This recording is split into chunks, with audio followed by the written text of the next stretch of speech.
Funnels that actually convert aren't magic, they're just built right. Let's walk through now how to set up high converting funnels and landing pages inside of GoHighLevel. Sites. This section has a lot to it. We've got funnels, got websites. It's huge. And we've got forms, we've got surveys, quizzes. I'll just show you briefly. Funnels, we can add a new funnel, this sort of thing. Or actually, for my clients, because they're in service businesses, let's look at like construction, for instance. Something relevant, like someone who actually books in quotes. That looks like a pretty cool template. So we'll go continue. And it's just going to build the funnel out. There are different stages to the funnel. There's usually like an opt-in page where they can opt into something, and then there's obviously like where they can book a quote or get more information, and then there's like a thank you page. So it brings them through a funnel, like a journey, to the point where you finally book them in for a quote or get some money out of them. The point is to bring them through that journey, bring them through some stages. Alright, it's still loading. I think there's a glitch with the internet, so let's just go edit, and we can edit one of the stages. This is going to be the home page where people will land once they enter the funnel. Usually enter from your ad. They'll be brought here, which is home. You can go and edit any of these elements. You've got a section, then you've got sections inside the sections until you come to your orange element. So yeah, sections, rows, columns. If you want to, for instance, add something above this, you can click what's above it, this blue one. Click the plus.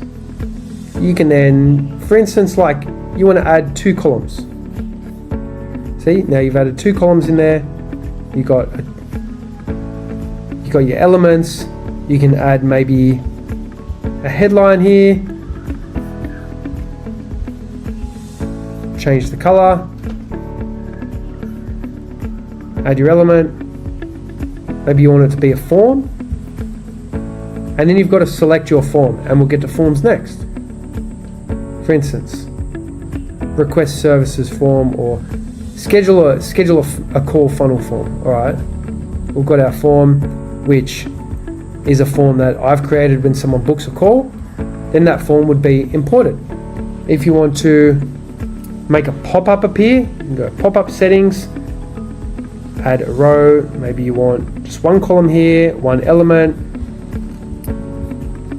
your headline, book a quote. Then you can add the plus here, the form, schedule a call funnel form, just like that. And then maybe you want to get rid of that here because it's taking up a heap of room, and just put an image or a little video. You just put image there.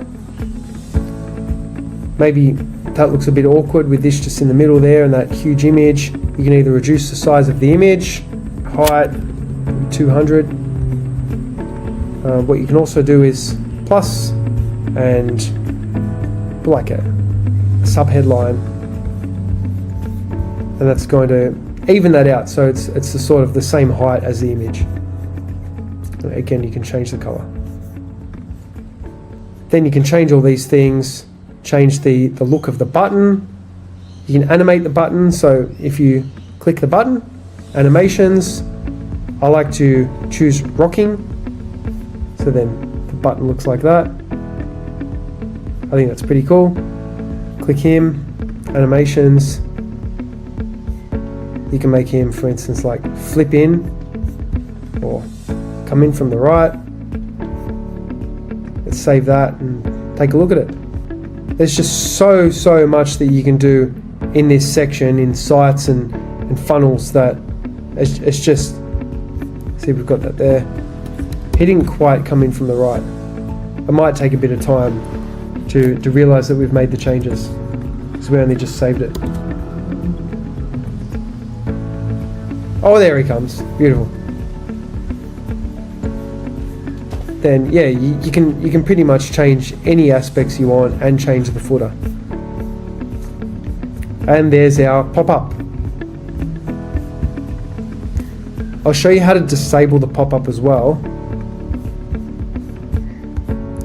We go to pop-up settings.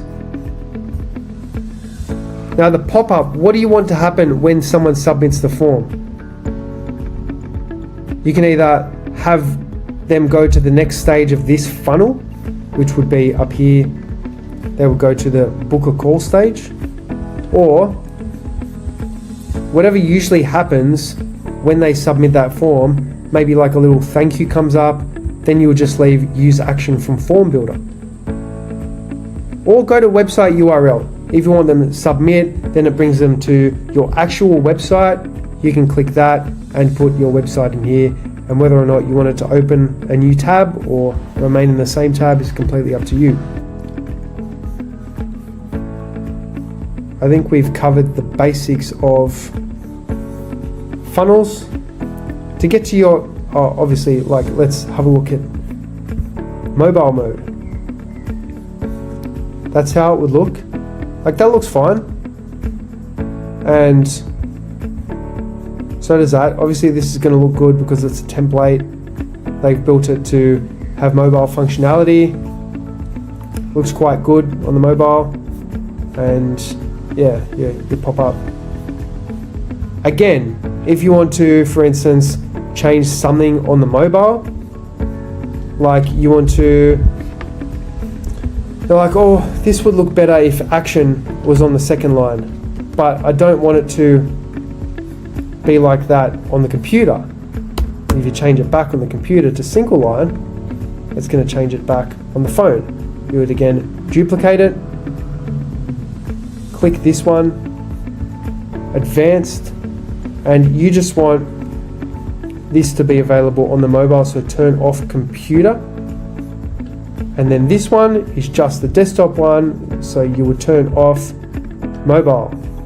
Now what you do on the mobile will not happen on the computer. There we go. It's important to show you that as well. A lot of people, like, they go and make heaps of changes on the mobile. Yeah, let's make it mobile friendly and responsive, just to realize that they've just stuffed up everything that they went and created on the desktop version. So it's quite a common problem. It's good to avoid that at the start. Funnels and websites work exactly the same. Obviously websites have a lot of, or can have, you can have a one-page website, or you can have a lot of different pages on your website. But the builder, the website builder, is the same as the funnel builder. So we're not going to go into that. It's just they've got their own sections here.